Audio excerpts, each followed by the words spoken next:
مدارس زندہ باد. الحمد للہ رب العالمین والصلاة والسلام علی سید الانبیاء والمرسلین وعلی آلہ وصحبہ اجمعین. اعوذ باللہ من الشیطان الرجیم. بسم اللہ الرحمن الرحیم. یا ایھا الذین آمنوا قوا انفسکم واہلیکم نارا وقودها الناس والحجارة والملائكة عليها غلاظ شداد لا يعصون الله ما أمرهم ويفعلون ما يؤمرون. صدق اللہ مولانا العظیم. چند دنوں پہلے بات یہ ہوئی تھی کہ کچھ باتیں ایسی ہیں، کچھ امور ایسے ہیں کہ جن کو ہمیں حفاظتی اعتبار سے دیکھنا ہوگا. اس کے اندر اگر ان امور کے اوپر ہمارا حفاظتی حصار اور حفاظتی نگرانی مضبوط ہے تو انشاءاللہ اللہ کی ذات سے قوی امید ہے کہ اور ایسا ہی ہے کہ اس کا فائدہ معاشرے کے ہر فرد کو پہنچے گا، سماج کے ہر ویکتی کو پہنچے گا. اور اگر بحیثیت قوم مسلم، بحیثیت مسلم نیشن ہم نے ان ذمہ داریوں کو چھوڑ دیا تو اس کا نقصان ہر ایک اٹھائے گا. اس کے نقصان اٹھانے میں امیر اور غریب کا، دیندار اور بے دین کا، مسجد سے جڑے ہوئے کا اور مسجد سے دور رہنے والے کا، اور پڑھے لکھے اور ان پڑھ کا کوئی فرق نہیں ہوگا. اگر ان امور پر ہماری نگرانی مضبوط ہے، جن میں بتلایا تھا پہلی چیز تھی کہ دین کا ہماری زندگیوں میں محفوظ رہنا، دوسرا جانوں کا محفوظ رہنا، عقل کا ریسرچ کے لیے بہتر رہنا اور پریپیئر رہنا، کسی چیز سے متاثر نہیں ہونا، اسی طرح نسل کا بڑھتے رہنا، اور اسی طرح اکنومیکل کنڈیشن کا مضبوط ہونا. ان چیزوں کو مختصر طور پہ بیان کیا تھا. اور پھر زندگی میں دین کیسے محفوظ رہے اور کس طرح ہم دین پر عمل کرتے رہیں، اس کے تعلق سے بھی بتلایا تھا کہ ہمیں غلط عقائد سے متاثر نہیں ہونا، غلط باتوں پر دھیان نہیں دینا، دین کے بارے میں جو بات ماننی ہے علماء سے پوچھ کر سمجھ کر اس پر عمل کرنا ہے، اسی کو ماننا ہے. اور اگر کوئی کسی اور راستے سے آ کر دین کا نام لے کر کوئی بےروپیہ اگر بے دینی پروسے تو اس کے اوپر قطعاً یقین نہیں کرنا، تاکہ ہم حقیقی معنی میں مسلمان باقی رہیں. ایسا نہ ہو کہ ہمارا ظاہر مسلمانوں کا رہے، ہمارا گیٹ اپ مسلمانوں کا رہے، لیکن دین ہمارا حقیقت میں ایمان اور ہمارے عقائد خراب ہو چکے ہوں. اسی طرح ایک چیز اور ہے کہ اگر ہماری زندگیوں میں صحیح معنی میں دین نہیں ہے اور ان امور پر ہماری نگرانی بہت اچھی نہیں ہے تو ہمیں اس کا نقصان اٹھانا پڑے گا. اور اٹھانا کیا پڑے گا؟ اس کا نقصان ہم بہت حد تک اٹھا چکے ہیں اور اٹھا رہے ہیں. قرآن کریم میں ہے کہ ایمان والو تم اپنے آپ کو جہنم سے بچاؤ اور اپنے اہل کو یعنی اپنے گھر والوں کو، اپنے قرب و جوار والوں کو جہنم سے بچاؤ. جہنم سے صرف عبادت کے ذریعے سے کوئی انسان چاہے کہ میں صرف 5 ٹائم کی نماز پڑھ لوں، زکوٰۃ وغیرہ ادا کر لوں، بچ جائے، اور اس کی معاشرت یعنی سماجی اس کا ویوہار، سماج میں جن چیزوں کو مضبوطی سے پکڑنا لازم ہے اور جن چیزوں کو چھوڑنا لازم ہے وہ مضبوط نہیں ہے، تو پھر وہ جنت کے راستے پر وہ انسان نہیں ہے. اس زمانے میں ہماری زندگیوں میں دین نہ ہونے کا ایک بڑا نقصان یہ ہو رہا ہے کہ مسلم بچیاں اس بے دینی کی وجہ سے اور صحیح معنی میں نگرانی نہ ہونے کی وجہ سے وہ بے دینی کا شکار ہو رہی ہیں، اور بے دینی کا شکار ہو کر وہ بھگوا لوٹ ریپ کا شکار ہو رہی ہیں. ہم بہت ہلکے میں اس چیز کو سمجھتے ہیں کہ یہ بھگوان ٹریپ کیا ہے کہ بالکل اس طرح سے جو اسلام کے مخالف طاقتیں ہیں جیسے RSS ہے، وشو ہندو پریشد ہے، یا اس طرح کی جو طاقتیں ہیں، ان کا باقاعدہ یہ مقصد ہے کہ مسلم بچیوں کو کیچ کیا جائے اور مسلم بچیوں کو لیا جائے، ان کو لبھایا جائے اور لبھا کر ان کو اپنے ساتھ لے لیا جائے اور ان سے شادی کا ڈھونگ رچا جائے، جبکہ یہ قرآنی فیصلہ ہے کہ کسی غیر مسلم سے شادی نہیں ہوتی، چاہے لڑکا مسلم ہو، لڑکی غیر مسلم ہو، چاہے اس کا برعکس ہو۔ اور باطل اس پر کس سختی سے کام کر رہا ہے اور کتنی محنت باطل اس پر کر رہا ہے، وہ اس بات کا اس سے اندازہ ہو سکتا ہے کہ باقاعدہ جو باطل گروہ ہیں اور ایسے لڑکے ہیں کہ جن کے پاس نہ تو کاروبار ہے، نہ بیاپار ہے، نہ ملازمت ہے، کچھ بھی نہیں ہے، تو ان کو باقاعدہ ٹریننگ اس بات کی دی جا رہی ہے کہ مسلم بچیوں پر آپ کو نگاہ رکھنی ہے۔ اور ٹریننگ کس طرح دی جا رہی ہے کہ ہر انسان کسی چیز سے متاثر ہوتا ہے تو وہ یہ دیکھتا ہے کہ میرے جیسی زبان کون بول رہا ہے۔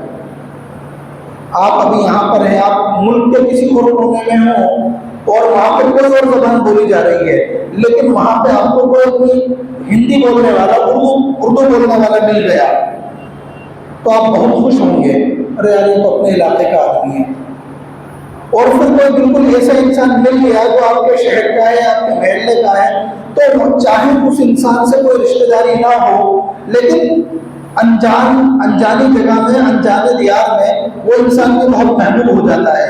علاقے کی اور وطن کی محبت کی وجہ سے، زبان کی محبت کی وجہ سے۔ تو باقاعدہ مسلم معاشرے کی ایک ایسی زبان ہے تو جو اپنے آپ میں ایک آئیڈینٹی ہے۔ مثال کے طور پر مسلمان جب ایک دوسرے سے ملتے ہیں تو ان کے یہاں پہ سلام کا رواج ہے۔ اسی طرح جب کسی چیز کے بارے میں ان کو کرنا ہوتا ہے تو وہ اللہ رب العزت کی مشیت پر اس کو چھوڑتے ہیں۔ میں موٹی موٹی چیز بتا رہا ہوں، جیسے انشاءاللہ ہم ایسا کام کریں گے، یا کوئی تعجب کی چیز ہوتی ہے یا تعریف، کوئی خوبی ہمیں ملی، کوئی بہتر چیز دیکھی تو الحمدللہ کہا، سبحان اللہ کہا، خیر و خیریت کا پوچھنا۔ تو مسلمانوں کا اس میں اپنا ایک انداز ہے کہ ان کے جو الفاظ استعمال ہوتے ہیں وہ مسلم معاشرے کی خصوصیت ہے۔ حتیٰ کہ کوئی مسلم معاشرے سے باہر کا انسان ہوگا تو ان الفاظ کو ادا کرنے کے لیے اس کو باقاعدہ پریکٹس کرنی پڑے گی، ورنہ زبان پر نہیں چڑھ سکتے، چونکہ ہمارے لیے یہ مادری چیز ہے، ہم ماں کی گودوں میں ہم یہ سیکھتے ہوئے آئے ہیں۔ جیسے ایک آدمی عرب ملک کا ہے تو ہمیں عربی سیکھنے کے لیے ایک لمبا بڑا پروسیس چاہیے، لیکن وہ اپنی ماں کی گود میں عربی سیکھ جاتا ہے۔ اسی طرح کوئی انگلش ملک میں پیدا ہوا ہے تو پوری دنیا انگلش کے لیے جدوجہد کرتی رہے، لیکن وہ اپنی ماں کی گود میں انگلش سیکھ جاتا ہے۔ اسی طرح ہمیں یہ چیز مل گئی۔ اب اس چیز کو باقاعدہ ریسرچ کر کے ایک ایسے کورس تیار کیے جاتے ہیں کہ کن چیزوں سے مسلم بچوں کو اٹریکٹ کرنا ہے، اور پھر باقاعدہ اس انداز میں سبحان اللہ، الحمدللہ، ماشاءاللہ، السلام علیکم، اس طرح کے الفاظ کا استعمال کر کے اور شکار کیا جاتا ہے۔ اور پھر ایک حقہ یہ چھوڑا جاتا ہے کہ ہم کافی وقت سے اسلام پر اسٹڈی کر رہے ہیں اور حقیقت میں کہ ہمیں اسلام کی جیسا کوئی دھرم لگتا نہیں ہے، ہمیں اسلام کی جیسا کوئی مذہب ہی نہیں لگتا۔ یہ بات کہ یقینی ہے کہ اسلام کا کوئی سیکنڈ نہیں ہے۔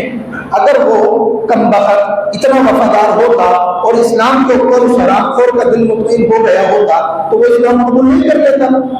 چونکہ مغفرت کا مدار ہے اسلام کے اوپر، ایمان کے اوپر، لیکن نہیں، سازش کرنی ہے۔ جیسے ایک کور کے اندر اوپر سے عطر کا وہ کور ہو، عطر کا پیکٹ ہو، اس میں پخانا ڈال دیا جائے اور پھر عطر کہہ کر پروسا جائے، اس طرح کی مثال ہوتی ہے۔ اس میں یہ حقیقت ہے کہ باطل محنت کر رہا ہے، لیکن جب تک ہماری قوم یا ہماری کمزوری نہیں ہوگی، جب تک ہمیں جلدی کوئی نقصان نہیں پہنچا سکتا۔ ہماری جو غلطیاں ہیں ان کو ہمیں سمجھنا چاہیے، میں اس ٹاپک پر بات اس لیے کر رہا ہوں کہ چند سالوں پہلے کی، تقریباً 1-1.5-2 سال پہلے کی ایک رپورٹ تیار کی گئی کہ جس رپورٹ کے اندر مسلم بچیوں کی ایک کوانٹٹی بتائی گئی کہ ملک بھر میں آن ریکارڈ تقریباً 8 لاکھ مسلم بچیاں ایسی رہی کہ جو اس سازش کے اندر پھنسی ہے. اور ابھی مختلف گروہوں کا ایسا کہنا ہے کہ اس سال میں ہم 10 لاکھ کا ٹارگٹ لے کر چل رہے ہیں. تو ایسا نہیں ہے کہ وہ آسمان سے آئے گی، وہ ہمارے گھروں کے افراد ہوتے ہیں، ہمارے سماج کے اور ہمارے معاشرے کے ہوتے ہیں. اس لیے ہمیں اپنی غلطیوں پر نظر کرنی ہوگی. سب سے پہلی چیز بحیثیت معاشرہ اور بحیثیت سماج جو غلطیاں ہم سے ہوتی ہیں وہ یہ ہے کہ ہم شرعی حدود کو، جو شریعت نے گائیڈنس دی ہے پردے کے تعلق سے، ملنے کے تعلق سے، ملاقات کے تعلق سے، ہم اس کو پس پردہ ڈال دیتے ہیں، پس پشت ڈال دیتے ہیں. یہ کہتے ہیں کہ صاحب یہ نیا زمانہ ہے تو اس زمانے کے نئے رولس ہیں، یہ نیا زمانہ ہے تو یہ نئے زمانے کے نئے قواعد ہیں، نئے زمانے کے نئے چوچلے ہیں. وہاں پر پردہ بھی ختم ہو جاتا ہے اور ملاقاتوں کے اندر جو تفریق ہونی چاہیے وہ بھی ختم ہو جاتی ہے، اور بس ساری حدود پامال ہو جاتی ہے اور محرم اور نامحرم کا کوئی فرق نہیں رہتا، اور وہیں سے یہ کہانی شروع ہوتی ہے. اسی طرح اس کی ایک اہم وجہ یہ ہے کہ ہم اصلی تعلیم پر توجہ دیتے ہیں. اصلی تعلیم یعنی اسکول اور کالج کی تعلیم، اور دینی تعلیم سے ہم بالکل دور ہو جاتے ہیں، جبکہ اصلی تعلیم وقت کی ایک بڑی ضرورت ہے. اگر ہم اسکولنگ سے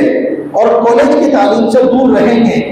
تو پھر اس کا سماج کو نقصان اٹھانا پڑے گا. لیکن کیا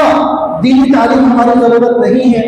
بلکہ ہماری زندگی اور موت کا مدار جو ہے وہ اس اصلی تعلیم پر نہیں ہے. وہ سماج کی ایک اہم ضرورت ہے اور ایک اہم نیڈ ہے، بیسک نیڈ ہے. لیکن کیا اس سے زیادہ نیڈ ہماری اسلامک تعلیمات نہیں ہے؟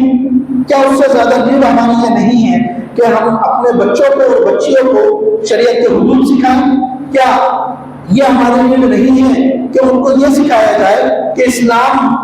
کس طرح سے معاشرت سکھاتا ہے، اسلام کس طرح سے سماج میں رہنا سکھاتا ہے، اسلام کیا سکھاتا ہے کہ آپ کو کس سے ملنا ہے اور کس سے نہیں ملنا، آپ کو کس سے بات کرنی ہے اور کس سے بات نہیں کرنی، کوئی دیر ہوتا آپ کو کس انداز میں بات کرنی ہے.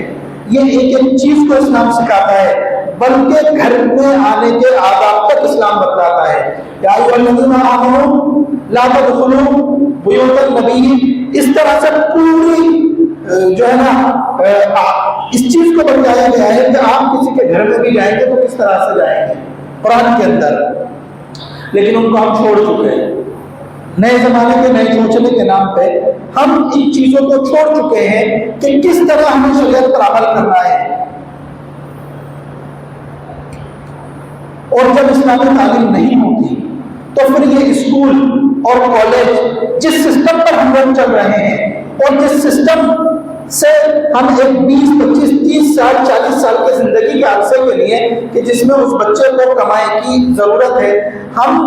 ان اسکول میں ڈال دیتے ہیں اور ان کالجوں میں ڈال دیتے ہیں، تو اس کا نقصان کیا ہوتا ہے؟ ان اداروں سے تعلیم کے نام پہ کیا پروسا جاتا ہے؟ ان اداروں سے تعلیم کے نام پہ کفر کو پروسا جاتا ہے، غیر اسلامی رسومات کو پروسا جاتا ہے، ویسٹرن کلچر کو پروسا جاتا ہے، اور اس کو زین للناس حب الشہوات. قرآن کہتا ہے کہ شیطان کی خصوصیت یہ ہے کہ وہ جو برائیوں کو ایک بہت اچھے لفافے کے اندر پیک کر کے لوگوں کے سامنے پیش کرتا ہے. وہ نقصان کی چیز ہے، لیکن آپ کو جھانسا کیا دیا جائے گا کہ صاحب ہمارے یہاں پہ یہ فیسلٹی ہے، ہمارے یہ ہے، ہمارا یہ ہے، ہمارا یہ ہے، ہمارا یہ ہے. اور ہماری بدقسمتی یہ ہے کہ ہمارے اپنے تعلیمی ادارے نہیں ہے. کفر پروسا جاتا ہے، شرک پروسا جاتا ہے کہ وہاں پہ کبھی بھی ایک متوازن بات چیت نہیں کی جائے گی، کسی بھی معاملے میں اسلام کا صحیح سٹینڈ نہیں رکھا جائے گا۔ ہاں، جس دینی لوگوں کا، جس دھرم کے لوگوں کا ادارہ ہے، اس کے عقائد کو پروسا جائے گا، وہاں پر بتلایا جائے گا کہ علم ہمیں فلاں دیوتا کے ذریعے اور فلاں دیوی کے ذریعے سے ملتا ہے۔ یہ جس مسلم بچے کا اور اس کے ماں باپ کا یہ عقیدہ ہے کہ العلیم ذات اللہ رب العزت کی ہے، الوہاب ذات اللہ رب العزت کی ہے، علم کا مالک، علم کا خالق، علم کا دینے والا اللہ رب العزت ہے، اس کے دماغ میں غیر اللہ کے عالم ہونے کا عقیدہ بٹھایا جا رہا ہے۔ الرزاق، رزق کی ذمہ، رزق اللہ، رزاق اللہ ہے، رزق دینا اللہ رب العزت کی خاصیت ہے، لیکن وہاں پر یہ بتلایا جائے گا کہ فصل کوئی اور اگاتا ہے، پانی فلاں راستے سے آتا ہے، گیہوں فلاں راستے سے آتا ہے، یہ عقائد کو خراب کیا جاتا ہے۔ اور وہاں پر اس بچے کو ظاہر میں وہ بچہ چاہے مسلمان دکھے، لیکن ذہنی طور پر اس کو غیر اسلامی بنانے کی تیاری کی جاتی ہے، اور اس کے لیے باقاعدہ ہمارا مال خرچ ہوتا ہے، بڑی بڑی رقمیں اس پر لگائی جاتی ہے۔ اسی طرح گھر کے اندر ماں کی، دادی کی حالت تو یہ ہے کہ دوپٹہ سر سے نہیں ہٹتا، لیکن وہاں سے جو بچے پڑھتے ہیں، باپ 5 ٹائم کا نمازی ہے، لیکن ان بچوں کی حالت یہ ہوتی ہے کہ وہ فحاشی میں مبتلا ہوتے ہیں، اور ان کو فحش، برائی وہاں پہ پروسی جاتی ہے، اور باقاعدہ مثال کے طور پہ وہ آتا ہے نا ویلنٹائن ڈے، تو اس دن تو یہ ہوتا ہے کہ صاحب اس دن تو آپ کچھ بھی کر لو، آپ کو کوئی کچھ بھی نہیں کہے گا، کہ جس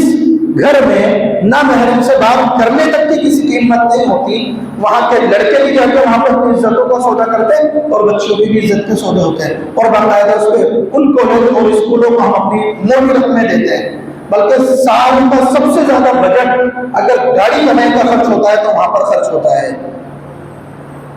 اسی طرح غیر اسلامی نظریہ، لیونگ ریلیشن شپ، کہ آپ بنا نکاح کے ساتھ رہ سکتے ہو، یہ باقاعدہ وہاں پہ نظریہ بنایا جاتا ہے، اور یہ انہیں اسکولوں میں اور کالجوں میں ہو رہا ہے جہاں پر ہمارے بچے پڑھنے جاتے ہیں، چونکہ ہم صحیح تجزیہ نہیں کرتے۔ اکبر الہ آبادی انگریزوں کے زمانے میں الہ آباد ہائی کورٹ کے جج تھے، انہوں نے ایک شعر کہا تھا، یوں بچوں کے قتل سے بدنام نہ ہوتا، افسوس کے فرعون کو کالج کی نہ سوجی۔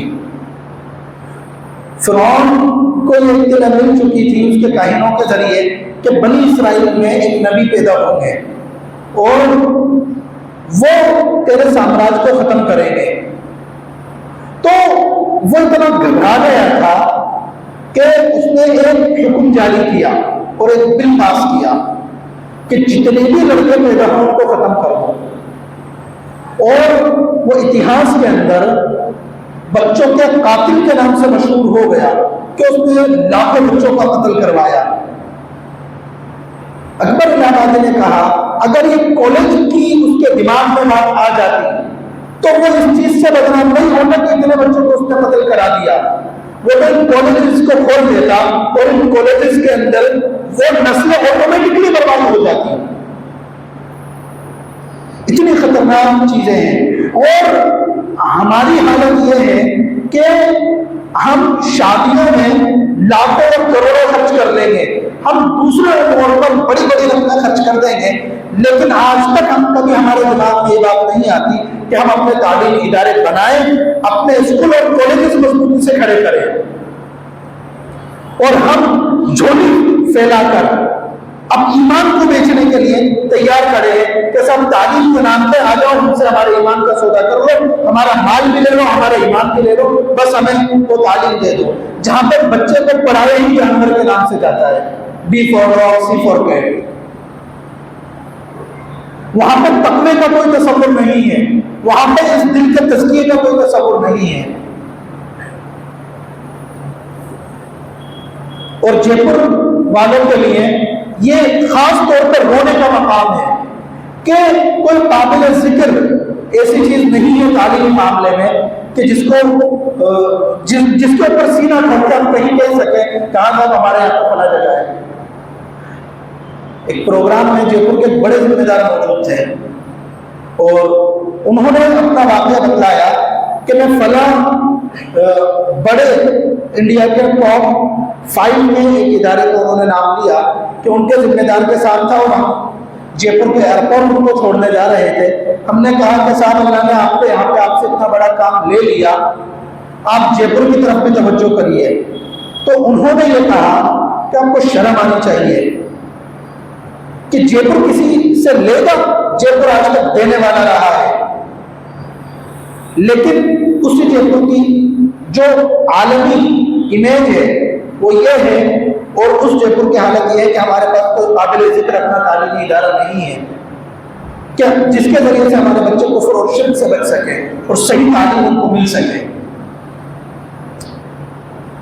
ایک بڑے پولیس آفیسر نے جے پور کے کچھ ذمہ داروں سے کہا آدھا پیسہ تم لاؤ آدھا میں لیتا ہوں, اپنے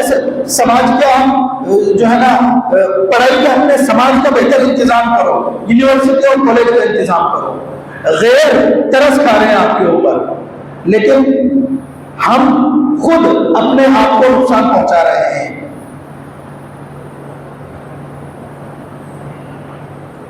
اور غفلت اتنی ہے کہ خدا رحم کرے کہ جو ہمارے بچوں کو شکار کرنا چاہتا ہے, جو ان سے ناجائز فائدہ اٹھانا چاہتا ہے,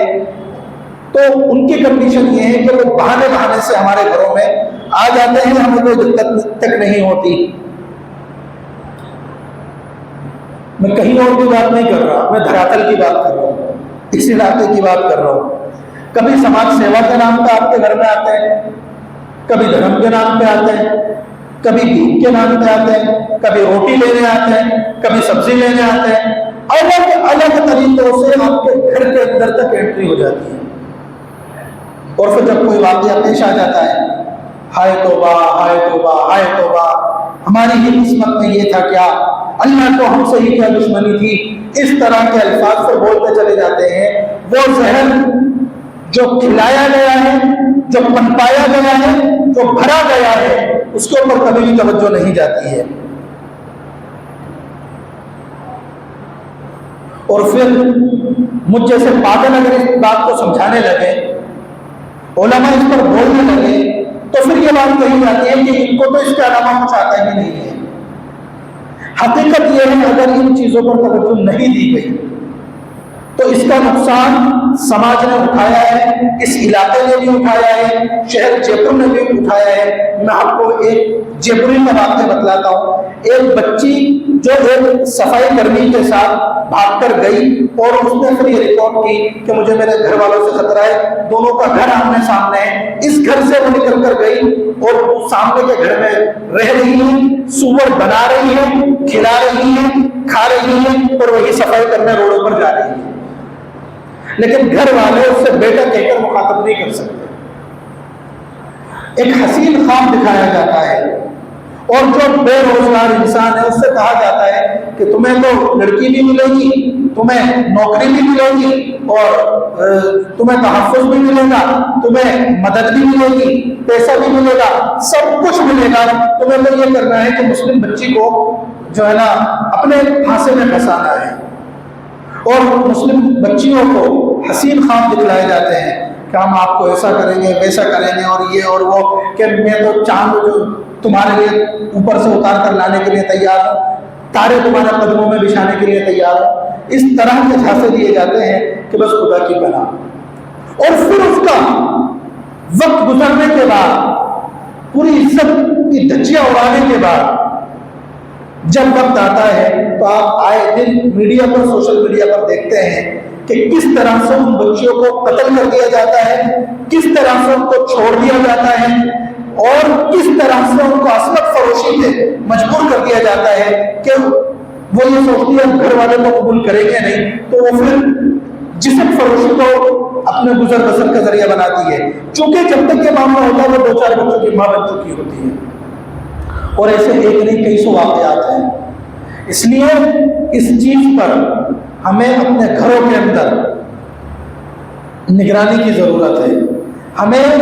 وہ بھائی جو مارکیٹ میں رہتے ہیں تو ان کو بھی اس چیز کی ضرورت ہے کہ یہ میری ایک ذمہ داری ہے، سماجی ذمہ داری ہے. جو بچے جو بھائی اسکول میں جاتے ہیں تو وہاں پر بھی وہ تھوڑا سا کہ ہماری کوئی بہن غلط جگہ پر نہ پھنس جائے، وہ نقصان نہ اٹھا لے. بات بہت لمبی کی جا سکتی ہے اس پر. یہ خلاصے کے طور پر کچھ باتیں آپ کے سامنے پیش کی ہے. اللہ رب العزت سمجھنے کی توفیق عطا فرمائے، عمل کرنے کی توفیق عطا فرمائے. کاش کہ آپ دل کے درد کو سمجھ سکیں اور حالات کتنے سنگین ہیں اور اس کے اوپر باطل کتنا خرچہ کر رہا ہے، کتنی کوشش کر رہا ہے، اس کو سمجھ سکیں. وآخر دعوانا الحمدللہ رب العالمین.